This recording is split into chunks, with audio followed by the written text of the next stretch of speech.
আসসালামু আলাইকুম, আশা করি সকলে ভালো আছেন। তো এখানে 1012টি পদ রয়েছে। পদের সোশিও ইকোনমিক ব্যাংকিং অ্যাসোসিয়েশন সেবা এনজিওতে নিয়োগ ব্যক্তি।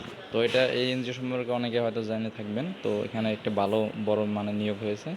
তো এটা 12 এপ্রিল 2026 উৎস, আর ডেডলাইন হচ্ছে 31 মে 2026। এটা আপনাকে সব কিছু কাগজপত্র, তাদের ঠিকানা ডাকযোগে মানে সিভি সহ পাঠাতে হবে। তো এখানে দেখা যাক কোন পদে কোনটি নিব। ভিডিও বড় করব না, জাস্ট আপনাদের দেখাবো। আমি লিঙ্ক দিয়ে দিব, আপনারা আস্তে ধীরে সময় করে পড়ে নিন। তো এখানে জোনাল ম্যানেজার পদ সংখ্যা 2টি, সর্বোচ্চ 45 বছর, শিক্ষাগত যোগ্যতা স্নাতকোত্তর হতে হবে। সুনামধন্য ন্যূনতম জোনাল ম্যানেজার পদে মাইক্রো ক্রেডিট 3 বছর অভিজ্ঞতা থাকতে হবে। শিক্ষানবিষ্কার মাসিক বেতন সর্বসাকল্যে 63,000, নিয়মিত পরায়ণ করা 80,000 টাকা, লাঞ্চ ও ভাতা অন্তর্ভুক্ত। এরিয়া ম্যানেজার 10টি, সর্বোচ্চ, এটা পুরুষ, মহিলা কিন্তু আবেদন করতে পারবে না। সর্বোচ্চ 45 বছর, শিক্ষাগত যোগ্যতা স্নাতকোত্তর অভিজ্ঞতা, স্নাতক ডিগ্রিধারী সব পদে 3 বছর এবং স্নাতক ক্ষেত্রে শাখা ব্যবস্থাপক পদে মাইক্রো গ্রেডে 3 বছর অভিজ্ঞতা থাকতে হবে। এখানে শিক্ষানবিশ হিসেবে 52,000 টাকা, নিয়মিত কর্মের 65,000 টাকা। ব্রাঞ্চ ম্যানেজার 125টি, সর্বোচ্চ 42 বছর, শিক্ষাগত যোগ্যতা স্নাতকোত্তর অভিজ্ঞতা, স্নাতকের ক্ষেত্রে স্বপদে স্নাতকোত্তরের অন্যতম শাখা ব্যবস্থাপক পদে মাইক্রো গ্রেডে 3 বছর অভিজ্ঞতা থাকতে হবে। এটার বেতন হচ্ছে 39,000, নিয়মিতকরণে করা হবে 51,500 টাকা।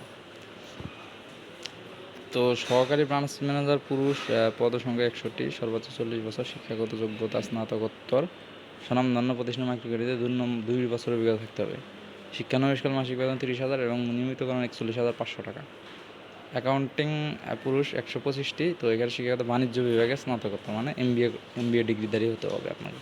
শিক্ষানবিষ্কার মাসিক বেতন 27,000 টাকা, নিয়মিতকরণ 37,250 টাকা। কমিউনিটি ম্যানেজার মাঠকর্মী, পদসংখ্যা পুরুষ মহিলা সবাই আমাদের 300টি, 22 থেকে 35, শিক্ষাগত যোগ্যতা স্নাতক অথবা স্নাতকোত্তর, স্নাতকদের ক্ষেত্রে মাইক্রো ক্রেডিট 2 বছরের অভিজ্ঞতা থাকতে হবে। শিক্ষানুষ্ঠান মাসিক বেতন সর্বসাকল্যে 26,000, নিয়মিতকরণ 35,000 টাকা। কমিউনিটি ম্যানেজার মাঠকর্মী পুরুষ মহিলা 350টি, 20 থেকে 35 বছর, শিক্ষাগত যোগ্যতা এইচএসসি অথবা স্নাতক। এইচএসসিদের ক্ষেত্রে এমআরআই সনদপত্র টপ 50 প্রতিষ্ঠানে মাইক্রো ক্রেডিটের ন্যূনতম 2 বছর অভিজ্ঞতা থাকতে হবে। শিক্ষানুষ্ঠান 25,000, নিয়মিতকরণ 35,500 টাকা লাগবে। তবে যারা এইচএসসি পাস করেছে, এখানে একটা উল্লেখ্য বিষয় হচ্ছে ঢাকা, রাজশাহী, রংপুর, ময়মনসিংহ বিভাগ এবং কুমিল্লা ব্রাহ্মণবাড়িয়া জেলার প্রার্থীরা শুধু আবেদন করতে পারবেন। তো 6, 5, 6, 7 নং পদে কিশোরগঞ্জ, ব্রাহ্মণবাড়িয়া, নারায়ণগঞ্জ, নরসিংদী জেলার প্রার্থীদের অগ্রাধিকার দেওয়া হবে। তো যাই হোক, এখানে আমরাও সবাই আবেদন করতে পারতেছি যে বিভাগের মধ্যে যেগুলো আছে। জেলা পর্যায়ে শুধু কুমিল্লা ব্রাহ্মণবাড়িয়া জেলা। তো যাই হোক, এটা মোটামুটি একটা বড় একটা নিয়োগ। তো আপনারা